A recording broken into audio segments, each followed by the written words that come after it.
Halo, shalom, selamat pagi anak-anak. Apa kabar kalian hari ini? Ibu berharap kalian dalam keadaan sehat ya. Nah, hari ini kita akan belajar tema 1, subtema 2, muatan bahasa Indonesia, tentang mengembangkan ide pokok menjadi sebuah paragraf.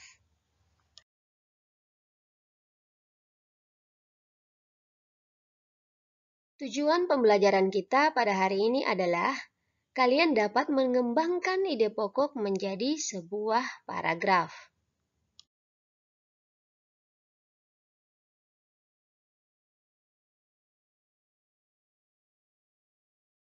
Pembelajaran subtema 1 kali lalu, anak-anak sudah belajar bagaimana cara menentukan ide pokok dalam sebuah paragraf.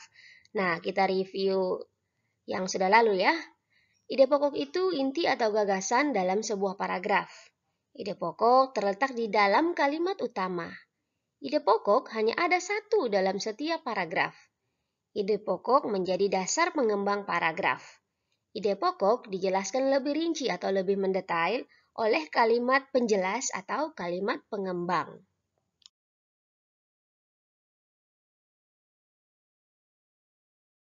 Masih ingatkah kalian apa itu kalimat penjelas atau pengembang?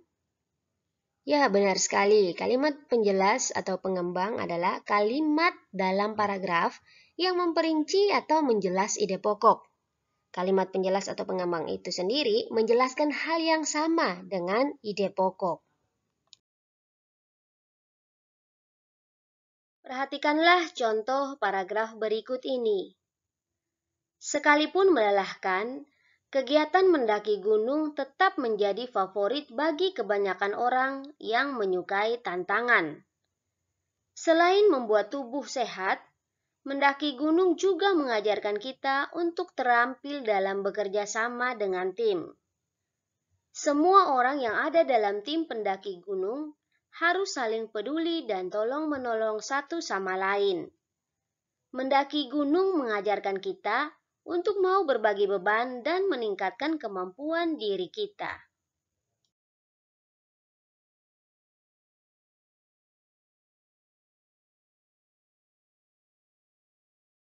Berdasarkan paragraf tersebut, dapat kita ketahui bersama, kalimat utamanya adalah, sekalipun melelahkan, kegiatan mendaki gunung tetap menjadi favorit bagi kebanyakan orang yang menyukai tantangan.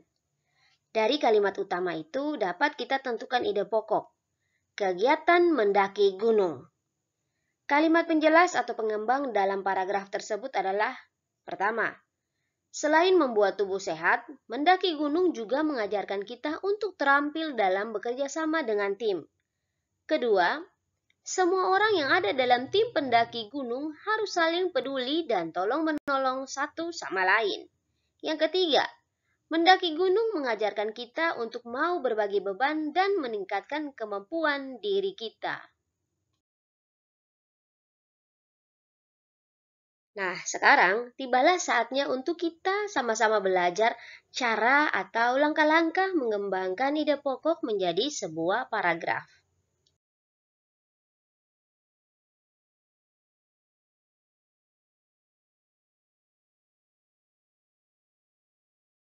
Cara yang pertama, kalian harus terlebih dahulu merencanakan paragraf. Tentukan paragraf jenis apa yang akan kalian tulis. Misalnya, apakah kalian akan memilih paragraf deduktif, induktif, atau deduktif-induktif yang disebut juga dengan paragraf campuran. Yang kedua, kalian harus menentukan topik pembahasannya. Kalian mau bahas apa dalam tulisan kalian itu? Misalnya, apakah tokoh idola, wisata alam, dunia hewan, cerita, atau yang lain misalnya. Yang ketiga, kalian harus tentukan ide pokok dari paragraf itu. Setelah menentukan ide pokok, yang keempat, kalian harus membuat kalimat utamanya. Setelah membuat kalimat utama, cara yang kelima, kalian harus membuat beberapa kalimat penjelas atau pengembang yang mendukung ide pokok yang sudah kalian tentukan. Setelah menulis semuanya itu, hal yang terakhir adalah kalian harus memeriksa ulang paragraf yang sudah kalian tulis. Periksalah pilihan katanya, tanda bacanya, sehingga bila kalian sudah yakin, maka paragraf itu bisa kalian jadikan sebuah paragraf yang baik untuk pembaca.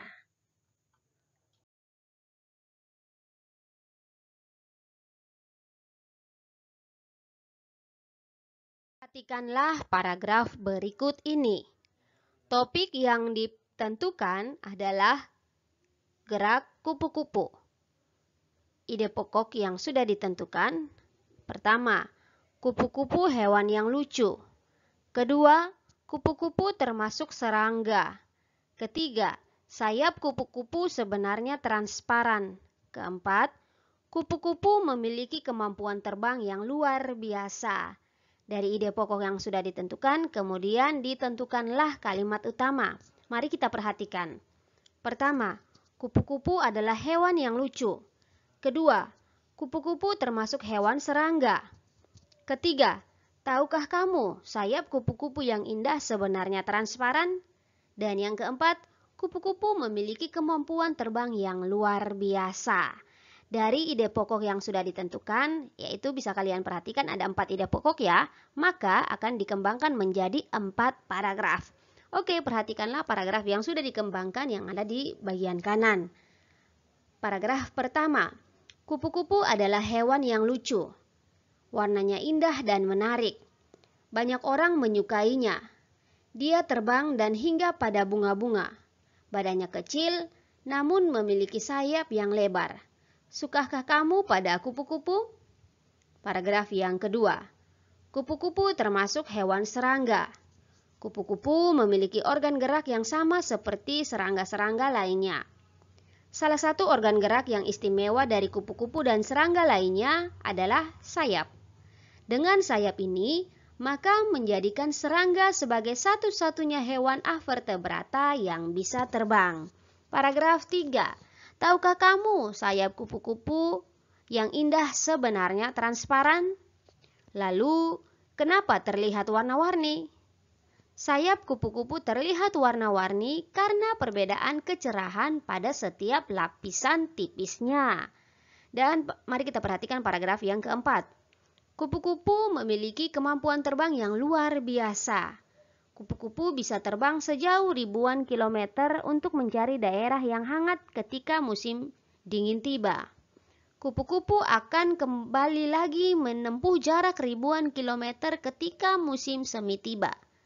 Meskipun demikian, kupu-kupu tidak bisa terbang apabila suhu tubuhnya di bawah 30 derajat Celcius. Nah, anak-anak, kalimat yang ditandai dengan warna merah itu merupakan kalimat penjelas dari ide pokok yang ada dalam kalimat utama yang berwarna hitam tersebut. Anak-anak bisa perhatikan bahwa kalimat penjelas atau pengembang itu memperinci atau menjelaskan ide pokok yang terletak di dalam kalimat utama.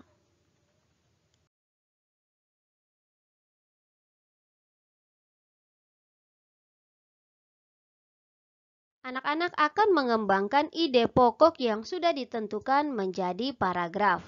Di sini ada 4 ide pokok yang sudah ditentukan, yaitu pertama, makan sayur membuat sehat. Kedua, aku gemar makan sayur. Ketiga, sayur bayam adalah sayur kesukaanku.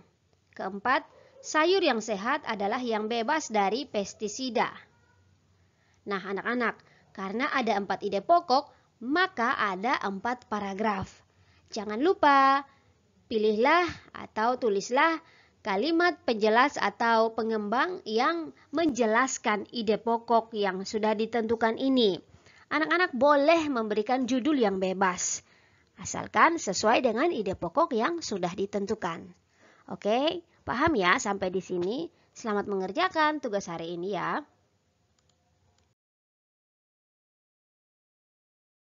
Sekian materi pada hari ini. Selamat belajar, selamat melanjutkan aktivitas. Shalom dan Tuhan Yesus memberkati.